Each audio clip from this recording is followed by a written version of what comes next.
आप सभी को नमस्कार। मेरा नाम अंकुर त्यागी है और इंडिया एक्सप्रेस में आपका स्वागत है।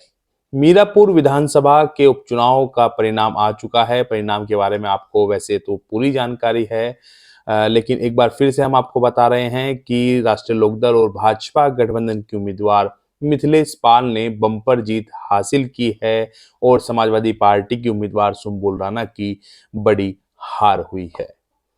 मिथिलेश पाल 2009 में हुए उपचुनाव में भी जीती थी और तब भी वह राष्ट्रीय लोकदल से ही उम्मीदवार थी। राष्ट्रीय लोकदल और भाजपा का गठबंधन उस चुनाव में भी था।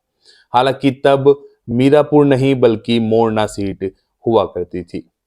2009 के उपचुनाव में जीत का अंतर उतना नहीं रहा था, लेकिन इस बार राष्ट्रीय लोकदल और भाजपा गठबंधन को मीरापुर से बम्पर जीत मिली है। इस चुनाव परिणाम के बारे में आज हम विस्तार से चर्चा करने वाले हैं और चर्चा इस बात की रहेगी कि 2022 के विधानसभा चुनाव और उपचुनाव में क्या-क्या समानताएं हैं और क्या-क्या अंतर है। 2022 के विधानसभा चुनाव में राष्ट्रीय लोकदल और समाजवादी पार्टी का गठबंधन था और तब सपा के नेता चंदन चौहान राष्ट्रीय लोकदल के सिंबल पर चुनाव लड़े थे। भारतीय जनता पार्टी ने प्रशांत चौधरी को उम्मीदवार बनाया था, तो बसपा से मोहम्मद सलीम और कांग्रेस से जमील अहमद चुनाव लड़ रहे थे। चुनाव परिणाम ये रहा था कि राष्ट्रीय लोकदल के उम्मीदवार चंदन चौहान ने जीत दर्ज की थी। चंदन चौहान को 1,07,421 वोट मिले थे और भाजपा के प्रशांत चौधरी को 80,041 वोट मिले थे। बहुजन समाज पार्टी के उम्मीदवार मोहम्मद सलीम को 23,797 वोट मिले थे, तो कांग्रेस के उम्मीदवार जमील अहमद को सिर्फ 1,258 वोट ही मिल पाए थे। तब 68.88% मतदान हुआ था और 2,16,692 वोट पड़े थे। चंदन चौहान की जीत 27,380 वोटों से हुई थी, लेकिन 2024 में हुए मीरापुर सीट के उपचुनाव में मिथिलेश पाल की जीत इससे भी ज्यादा वोटों से हुई है।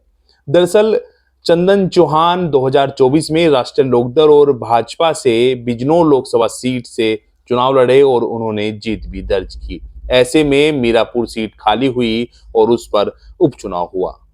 इस उपचुनाव में भारतीय जनता पार्टी की नेता मिथिलेश पाल को राष्ट्रीय लोकदल के सिंबल पर चुनाव लड़ाया गया और समाजवादी पार्टी ने पूर्व सांसद कादिर राणा की पुत्रवधू सुम्बुल राणा पर दांव खेला था। आजाद समाज पार्टी ने जाहिद हुसैन और एआईएमआईएम ने मोहम्मद अरशद और बहुजन समाज पार्टी ने शाहनजर को उम्मीदवार बनाया था। उपचुनाव के मतदान के दिन खूब हंगामे हुए, विपक्ष की ओर से गंभीर आरोप भी लगाए गए और इस सब हंगामे के बीच मतदान संपन्न हुआ, लेकिन 2022 के मुकाबले 10% से भी ज्यादा कम इस उपचुनाव में मतदान हुआ। सिर्फ 57.09% ही वोट डाले गए। खैर, मतदान के दिन हंगामे के बाद जब चुनाव का रिजल्ट आया तो परिणाम ये रहा कि राष्ट्रीय लोकदल के उम्मीदवार मिथिलेश पाल को 84,304, समाजवादी पार्टी की उम्मीदवार सुम्बुल राणा को 53,508, आजाद समाज पार्टी के उम्मीदवार जाहिद हुसैन को 22,661 वोट मिले और एआईएमआईएम के उम्मीदवार मोहम्मद अरशद को 18,869 वोट मिले। बहुजन समाज पार्टी के उम्मीदवार शाहनजर को 3,248 और नोटा को भी 501 वोट मिले हैं। अन्य कुछ उम्मीदवार और भी चुनाव मैदान में थे जिन्हें भी थोड़ा थोड़ा वोट मिला है, लेकिन प्रमुख रूप से आजाद समाज पार्टी के उम्मीदवार जाहिद हुसैन तीसरे स्थान पर रहे, जिन्हें 22,661 वोट मिले और एआईएमआईएम के उम्मीदवार मोहम्मद अरशद को भी 18,869 वोट मिले। राजनीति के जानकार भी यही मान रहे हैं कि बहुजन समाज पार्टी को पिछले चुनाव में जो वोट मिला था वो वोट बैंक स्पष्ट रूप से आजाद समाज पार्टी की तरफ ट्रांसफर हुआ है। जो आजाद समाज पार्टी के उम्मीदवार को वोट मिला है उसमें एक बड़ी तादाद दलित वोट बैंक की है, साथ ही मुस्लिम समाज का वोट भी उन पर गया है। इनके अलावा AIMIM के उम्मीदवार मोहम्मद अरशद पर जो वोट ट्रांसफर हुआ है वो पूरी तरह से ये माना जा रहा है कि मुस्लिम समाज का ही वोट उन्हें मिला है। और बहुजन समाज पार्टी के जो उम्मीदवार थे उन्हें 3000 से कुछ ही ज्यादा वोट मिले हैं, उसमें भी थोड़ा हिस्सा दलित और थोड़ा हिस्सा मुस्लिम समाज के वोट बैंक का माना जा रहा है।